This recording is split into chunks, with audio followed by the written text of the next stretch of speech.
bertempat di salah satu hotel di Batu Raja.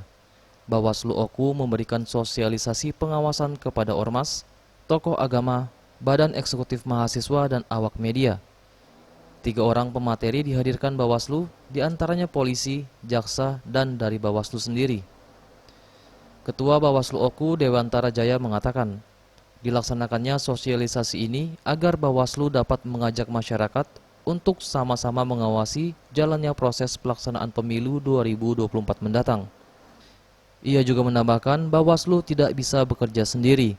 Karena itu Bawaslu mengajak masyarakat untuk bersama mengawasi jalannya pemilu.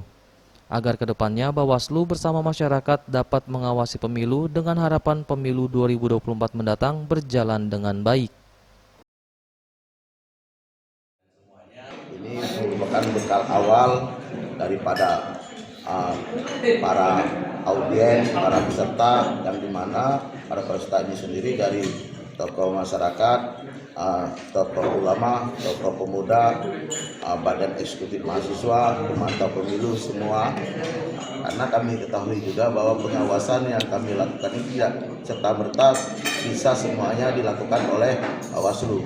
Barang tentu kami mengharapkan peran serta daripada masyarakat dalam rangka melakukan pengawasan, terutama pengawasan yang dilakukan di Kabupaten Oku dalam rangka pelaksanaan daripada pemilu tahun 2020. Bagus Mihargo, Sriwijaya TV.